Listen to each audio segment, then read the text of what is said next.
Well, hello there, friends and fellow car enthusiasts. Welcome back to another episode of the story of my project Miata. This is the story of how an old and rusty Miata became a project car with the vision of building one of the cleanest and baddest Miatas out there. I started sharing the build after my family and friends encouraged me to do so, and I have to honestly admit that I really started to enjoy making these videos for you all. Please consider to subscribe or like if you want to follow it all, and liking and sharing is of course most appreciated. So let's get back to the story.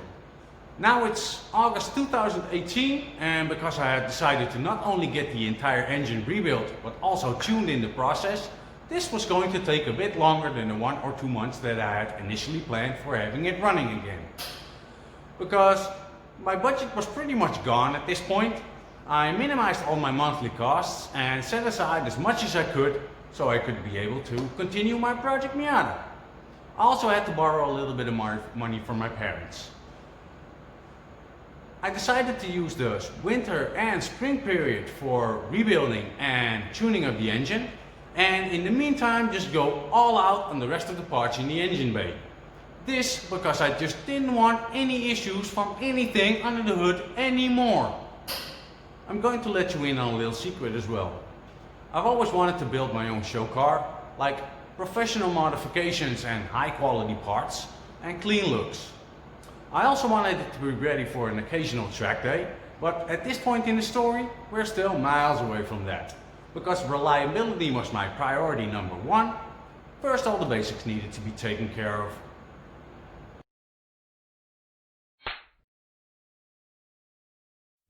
To keep the engine well in its place after the rebuild, I got at some Mazda competition engine mounts that also complemented the brackets I spray painted in the front yard really nicely. After these were done, I started checking my engine electrics. Because the battery that was in the car when I bought it died during the initial maintenance period, I replaced it for a new one that actually fitted. But after still having to regularly recharge the battery myself, I also got the original alternator rebuilt, which I totally forgot to tell you guys about. Sorry guys. I now also got a replacement starter motor from the same company, as the old one had been a bit weak from the start. The old spark plug leads were already replaced with these nice new blue NGK ones, so it was a no-brainer to just reuse these, but I did check the resistance on my ignition coils, just to be sure they were still in good condition. I measured them as you can see on the picture and read about 12.5 kiloohms on both, and because mine is a 95 model, that means the coils are still fine.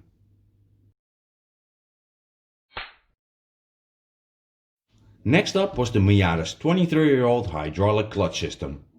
Because I already had a complete XD replacement clutch kit laying around for fixing that whining sound the clutch throwout bearing was making, as you can hear in my other video on the subject, and I like to be thorough, so I decided to replace the clutch master and slave cylinders as well. So I took out the old master cylinder, and after also the hardline that runs over the firewall to a bracket on the other side. From there a rubber line connects to another hardline and to the slave cylinder. I replaced the master cylinder for a new one and flushed out the hardline with enough brake cleaner and blew out the remains with compressed air. I found a stainless steel braided and extended clutch line at Mas Miata that replaces the rubber line and loopy hardline. It makes it way easier to bleed the system, but it also improves pedal feel. I wrapped it in a piece of fuel line for some extra protection and better fitment. To complete my overhauling of the clutch system, I also replaced the release lever spring and boot.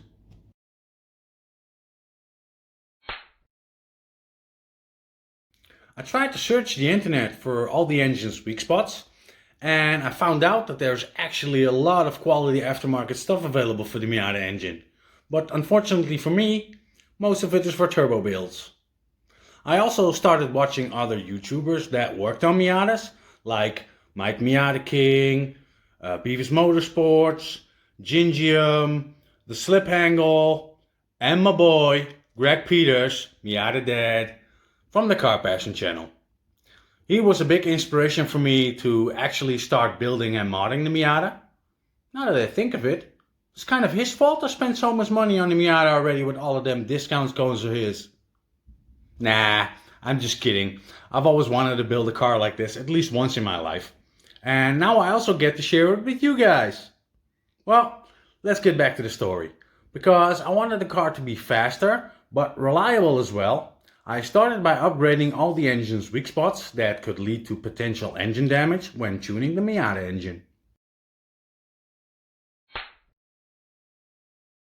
The first thing you gotta do is upgrade the Miata stock cooling system. And although I had already overhauled the entire cooling system and replaced the old OEM radiator for a bigger aluminium one, as you can see in the first 10 weeks video part 1 and my 6 engine related issues, I now also got a Skid Nation reroute kit for the Miata. This because when Mazda placed this engine in the Miata, they changed the position of the engine's coolant outlet and thermostat from the rear to the front to improve servicing it. But in some cases this leads to overheating of cylinder number 4. I found these images on coolantreroute.com. By placing the reroute on the Miata engine, the engine's coolant outlet and thermostat return to the back of the head and the coolant flow returns to the way it was originally designed for the engine.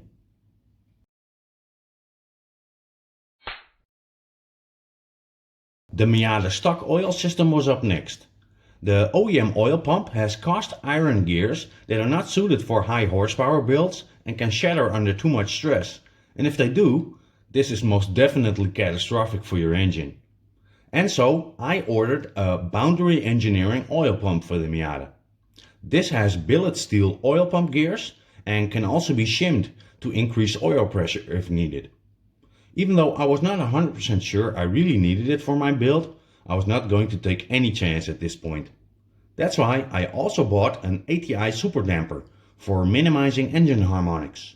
This is both the crank pulley and the damper, which dampens torsional crankshaft vibrations better at higher RPM and horsepower numbers, and much better than the stock one, of course. I also found the Gates Racing blue Kevlar timing belt, of which I thought would look good with the other blue parts in the engine bay. I think that's enough preparations for now. Let's focus our attention on the engine itself, because what started as a normal rebuild just turned into building a high compression naturally aspirated engine. After the rebuild company had taken apart the engine, all the engine internals were inspected, and lucky enough everything seemed to be in decent enough condition that my engine builder was wondering if the engine had maybe been rebuilt once before in the past. But the forged pistons were waiting to be put in, so the cylinders were bored up by 0.5 mm to make these fit, and freshly honed for mating up with the piston rings of these nice new, slightly bigger and higher compression pistons, made by Wiseco. The block was decked to make the surface as even as possible. The OEM flywheel was machined to make it a bit lighter and make the engine more rev happy. They also restored the friction surface where the clutch plate grabs. The crankshaft was then rebalanced together with the ATI super damper and the lightened flywheel. The lower part of the engine was then reassembled using all new seals and gaskets, ACL race bearings and the Boundary Engineering oil pump. It also got a Cometic head gasket and ARP head studs instead of conventional head bolts, so it would withstand the higher compression better.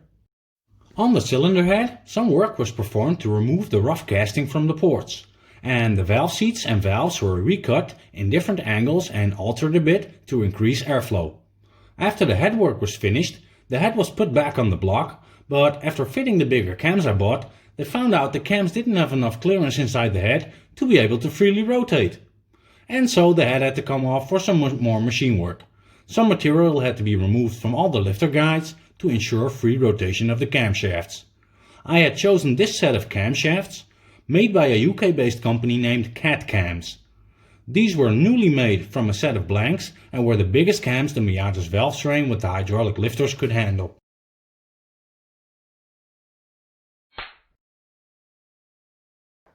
Well guys, so far all the engine internals, because I used the index of the Haynes manual as a guideline for all the engine supporting systems, we can see there are still a few subjects we have not yet discussed. These are the fuel system, the inlet, the exhaust, the emission systems, and the engine management system.